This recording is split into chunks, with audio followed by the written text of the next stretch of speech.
没有那种怎么吃都吃不胖的符箓？倒是有一种名为驻颜符的，可以让人容颜不老、青春常驻，应该也有保持身材的作用。容颜不老，青春常驻，你开个价，多少我都要。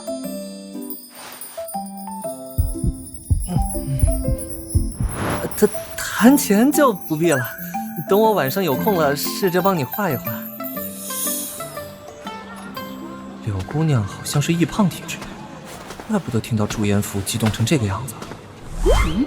那不是李牧？头儿，你什么时候回来的？你难道已经成功凝聚了一魄？多亏了林婉姑娘。哎，对了，我现在已经有了一定的自保之力了。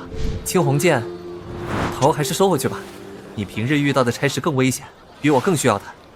好吧，那给你这一把。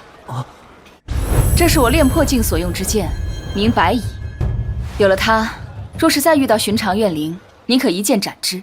还有一本剑谱，我放在职房的桌子上，你记得勤加练习。谢谢头儿。这白蚁剑是头炼魄境的旧物，更适合我。只要我时常用法力盘它，迟早会变得和青红剑一样厉害。书房，我之前给这里送过《聊斋》的书稿，一直被林婉案牵动心神，都快忘了这回事了。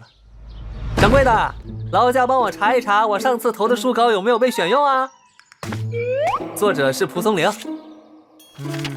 蒲松龄。你的小说不符合我们的要求，去别家看看吧。这么脍炙人口的名篇，在这个世界不行吗？这本将军不要啊，是怎么回事？太有意思了。算了，投了那么多家书铺，总会有一家慧眼识珠。这一家肯定行。你个整回都这么短，才几百个字儿，你写的是小说吗？我才刚开始看，就已经结束了。我们的建议就是切，这种东西写下去纯属浪费时间。主线呐，连主线都没有，你让读者看什么？县城最后一家书铺也失败了，写小说果然死路一条，还要怎么做才能赚到钱呢？这位公子，请留步。耶，成了！不知何方高人，慧眼识珠啊！姑娘，都安排好了，给了他最高的价格。以后他有什么要求，尽量满足。至于稿子，什么时候想交便什么时候交，不用去催他。可这样，我们的书铺会亏不少啊。照我说的做。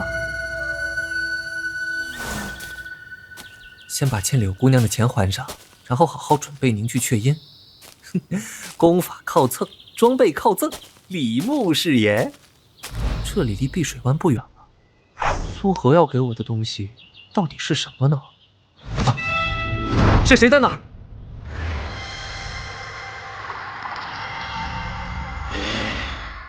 想不到你能发现我的踪迹，看来也是修行中人。你是谁？跟踪我做什么？做什么？我那不成器的师弟就是死于你手嘛！一副弱不禁风的样子。我那师弟虽然不成器，但也有凝魂的修为。你身上的法力波动如此细微，最多炼化了一魄。化形幽物。说吧，你是怎么杀掉他的？第三境，我唯一的杀招只有9字真言第1字雷法，如果不能一击必杀，死的就是我。不说，等会儿把你剥皮抽筋，收了你的魂，就什么都知道了。我劈！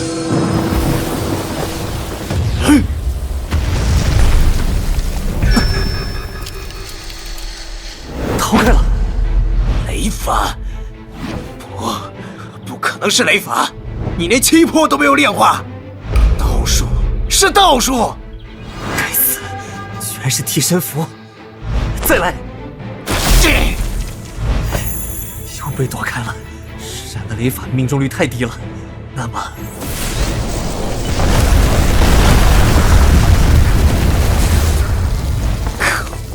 裤子居然被烧破了！劈呀，继续劈呀！就算你会倒数，又有什么用呢？你又劈不中！等我收了你的魂！这个雷法倒数就是我的了。的确，境界的差距太大，根本没办法锁定他的位置。那侏儒定住张山的符箓还在，如果能定住他一瞬的话，去死吧！好机会，定身符。怎么回事？身体动不了了。怎么回事？身体动不了了。这是我师弟的定身符，不好！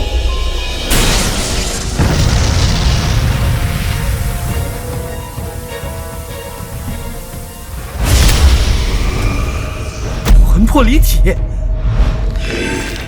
卑微的血石，你竟然毁了我的身体！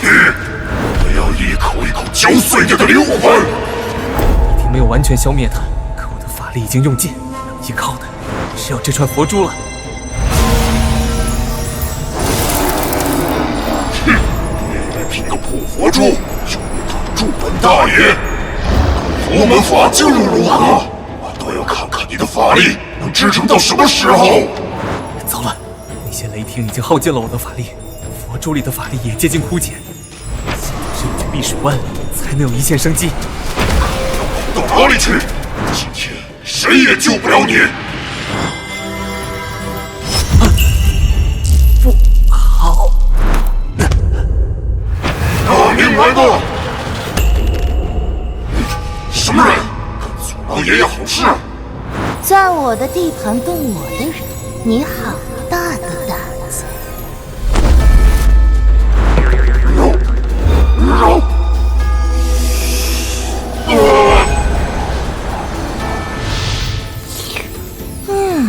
味道不错。要是你能将境界差距如此大的化形妖物重伤，不简单呢。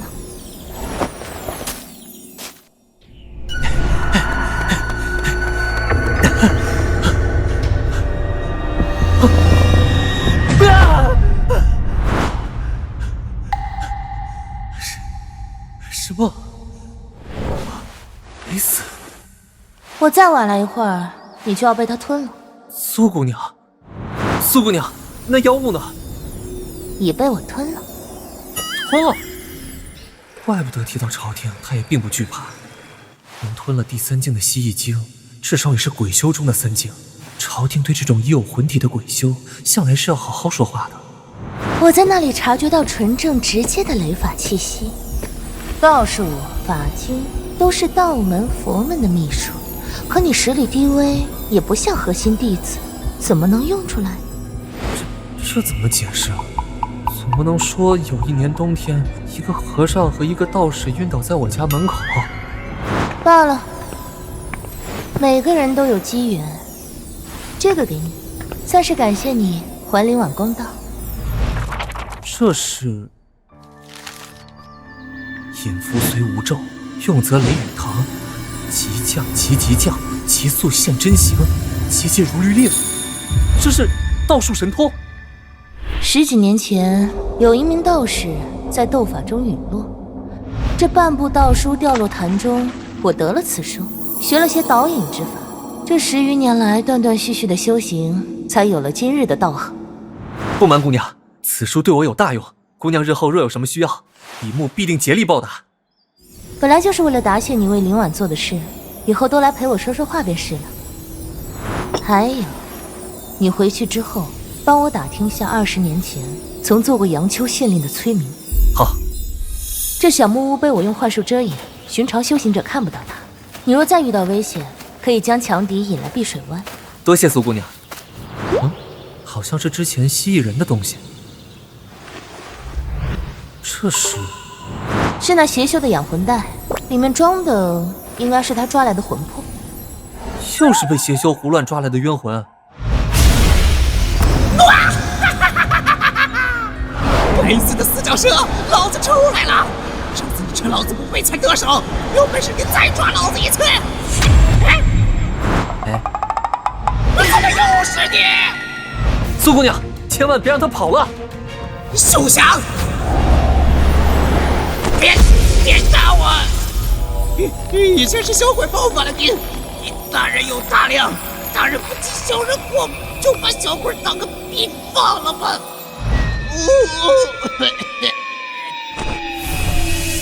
我问你，那个时候你是怎么知道我没有气魄的？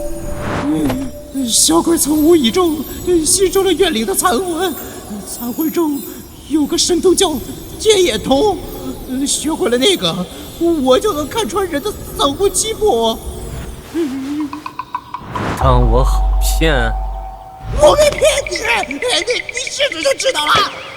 那你把这式神通告诉我，我来检验一下。哦，这小鬼确实没有骗我。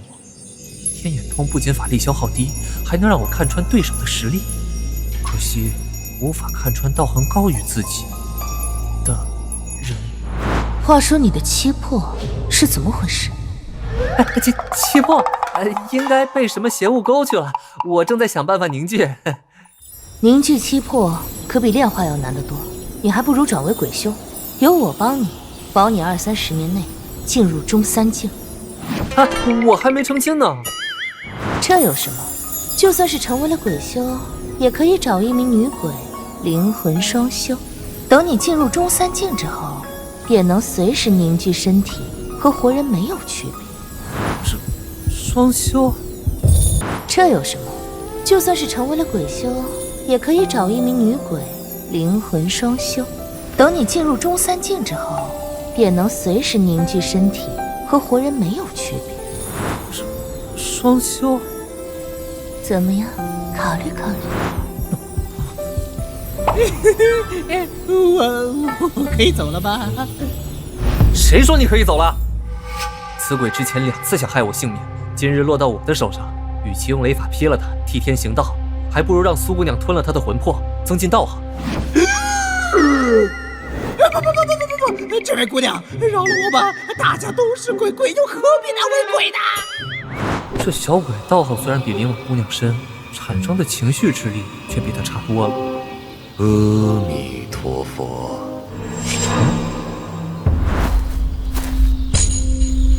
大师，贫僧度化还未成功，你便急着离开，让贫僧好一番找啊！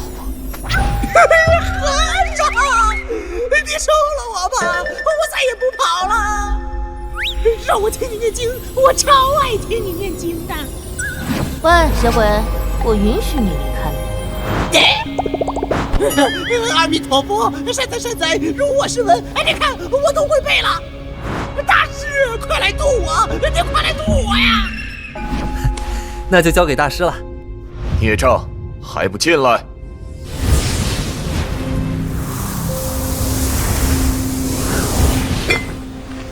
短短几日，施主从七魄进尸到凝聚尸狗，平日定然多有广行善事，佛门气息还如此浓郁，倒是与我佛有缘。多亏了大师赠我的那串佛珠，只不过佛珠已经毁掉了。好肉疼啊！小施主不必惋惜，佛珠只是外物，我观施主天生慧根，不知小施主愿不愿意遁入空门，皈依我佛？不了，我还没有这个打算，我还没成亲呢，可不想当和尚。放着鬼修不做，他何苦想不开去做你那佛修？阿弥陀佛。哎，且慢，这位苏姑娘虽然是阴灵之体，但从未害过人，不需要度化。贫僧并不是见鬼就渡，这位姑娘比贫僧不遑多让，希望姑娘以后能保持本心，一心向善，不要为祸人间。好险！万一这和尚渡鬼的引上来，要强渡苏荷，他俩肯定要打起来。秃驴，管好你自己。这本经书赠与小施主。这是？时常诵念此经，祝施主明理聪慧，消除业障，清净六根。请施主跟随贫僧诵念，如是我闻。如是我闻。这卦，施主与我佛有大缘分，真的不愿意皈依我佛吗？不愿。若施主日后改变主意，贫僧在金山寺等你。测试你的慧根而已，说得如此冠冕堂皇。不过，你只念了一句，便有佛光出现，显然是有极高修行佛法的天赋。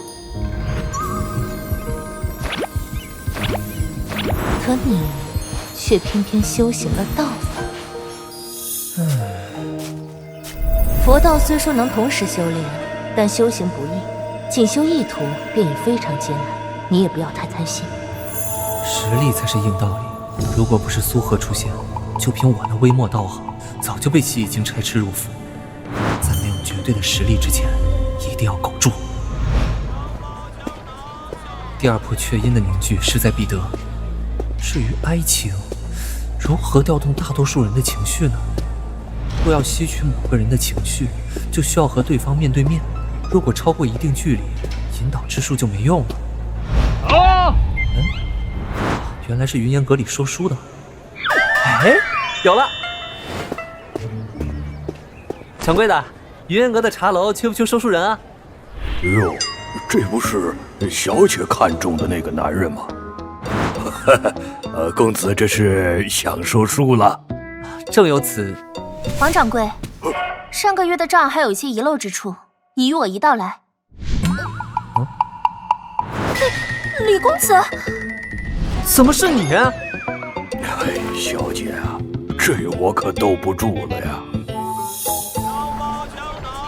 这岂不是说我是个软饭男？不过这软饭真香。哎呀，怎么流鼻血了？你身体不好，快坐下吧。你怎么又要说书了？5块月俸500文，只够吃饭的了。要做捕快，又要写书，还要说书，你忙得过来吗？会不会太累了？维持生计罢了。柳姑娘不必担心，如果云烟阁不方便的话，我再去别的地方问问。我又没说不可以。你愿意在这里试试的话，每月10两银子工钱，客人的赏银也全都归你，怎么样？谢谢你的好意。可是这里最好的说书先生1个月才2两利钱。柳姑娘，如果不是你，没有书铺愿意看印我的书，你已经很照顾我了。不过，我还是想通过自己的努力赚银子。这家伙，好吧，那我这就去安排，你等一下。谢谢姑娘。好吧，那我这就去安排，你等一下。谢谢姑娘。朋友们，到这里，王二娶媳妇儿的第251章就讲完了。今日时间尚早，再来一段。再来一段。唉，既然大家这么想听，我再……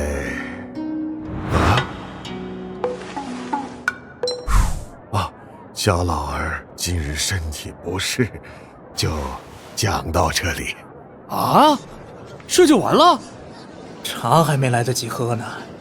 大家不用着急，今日本店新来了一位说书郎，不妨听他给大伙儿讲上一段。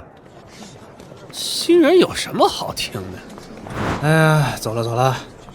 虽然大多数人都离席了，但是终于有机会大展身手了。听众朋友们，大家好，今日所讲的故事名为《化蝶》。神神秘秘的，在搞什么噱头？就是，脸都不敢露。不如喝完这壶茶去对面听曲儿。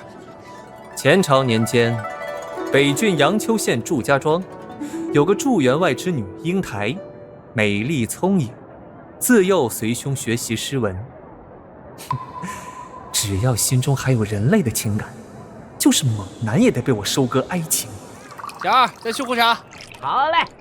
祝父已将英台许配给南郡郡守之子马文才，二人楼台相会，泪眼相向，凄然而别。美满姻缘已成苍蝇。山伯忧郁成疾，不久身亡。英台闻山伯噩耗，是以身殉。死了？祝英台会怎么做？难道两人要人鬼相恋吗？那山伯的鬼魂一定还在等待。不对呀，这是最为悲情的一段，为什么一点爱情都导引不到？我来看看。这难道说只要不是针对我的情绪，都不能被我导演？那我这半天不是白忙活了？快说呀，接下来怎么了？说书的呢，睡着了吗？哎呀，我凝聚雀鹰重振雄风的希望没了。我赏钱都给了，快点继续。这下面没了。狗贼，你当个戏耍我们！这么多的怒情，有办法。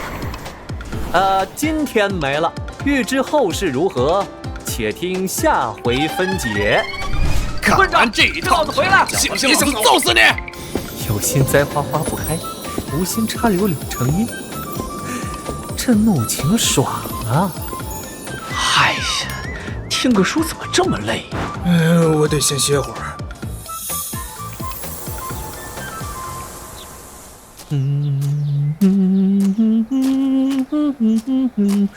李公子啊，是你啊！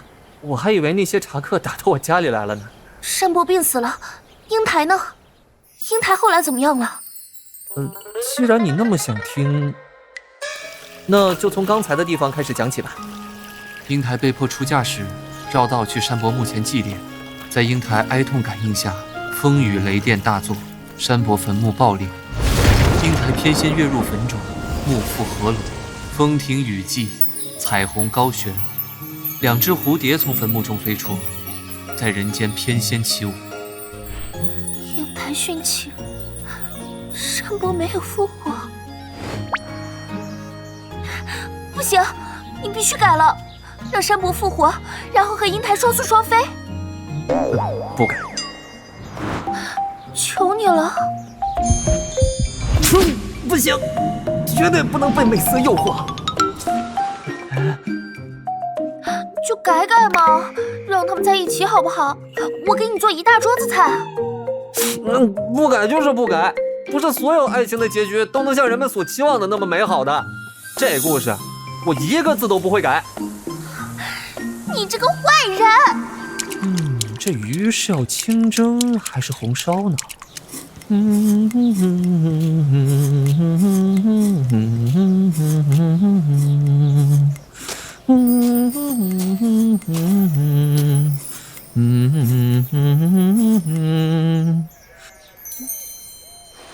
你哼的这曲子节奏有缓有急，曲调多变，这是什么曲子呀？化蝶啊。化蝶？你再多哼哼2句。你不用去看铺子吗？我的铺子想什么时候去就什么时候去，快点再哼几句，这曲子有点意思啊。真拿你没办法。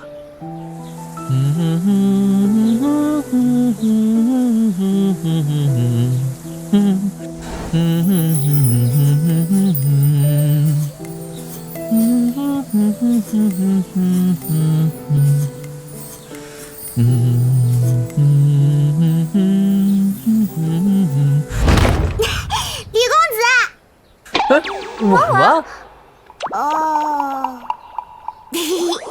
小姐，李公子，你们忙吧，我一会儿再过来。我先走了。哎，柳姑娘，一会儿吃饭。我先走了。哎，柳姑娘，一会儿吃饭。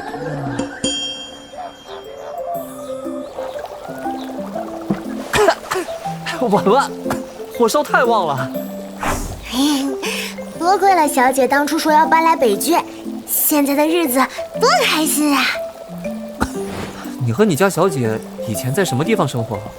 以前在中郡，小姐说在中郡生活太累了，吃饭贵，宅子贵，胭脂水粉也贵，什么都贵，于是我们就搬来北郡了。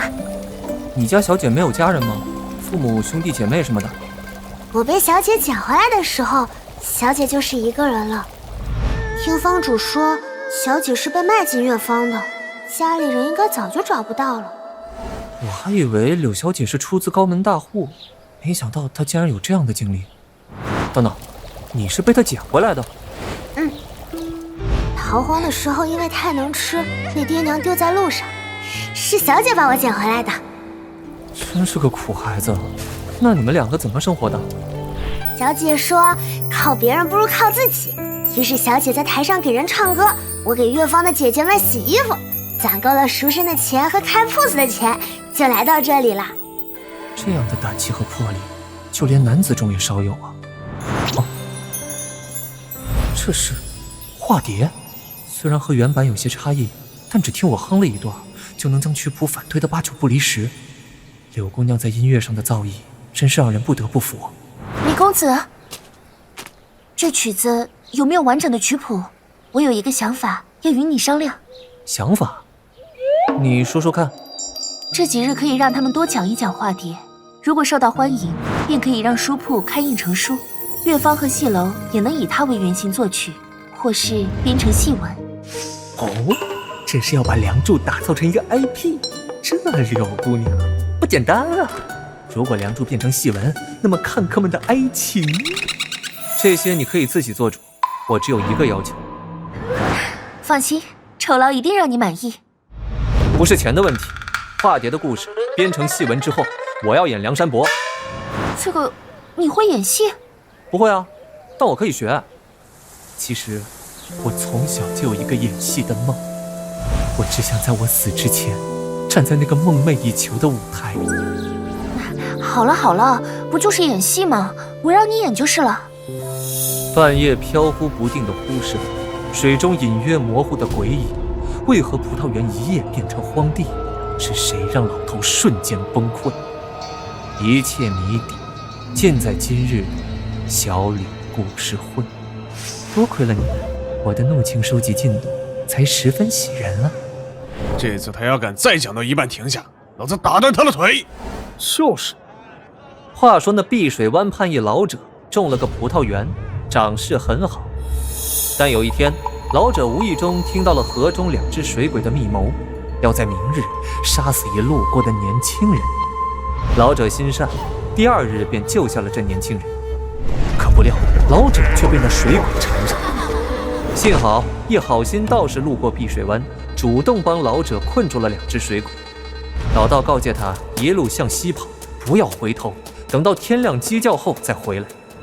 可是等到鸡叫之后，老者还是不敢回去。直到正午，太阳高照，他才忐忑地往回走。然而回到碧水湾，却看到了让他难以置信的一幕。欲知后事如何，明天同一时间不见不散。住着呢！按照这个速度，第2波所需的怒情很快就能收集全了。后门堵好了，绝对不能让他跑了。对，不能让他跑了。我去，后门都给堵上了，有必要这么夸张吗？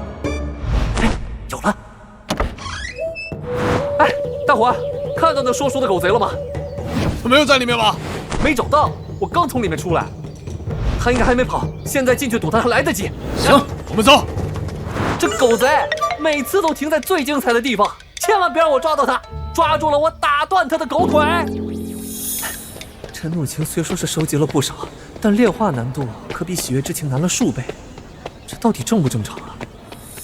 七情分为顺情与逆情，喜、哀、爱、欲4情皆为顺情，而怒、惧、恶3情为逆情。这样啊？炼化逆情之难度数倍于顺情，炼化七魄没有捷径可走。目前只有怒、哀、惧的收集比较简单，可惜都是逆情。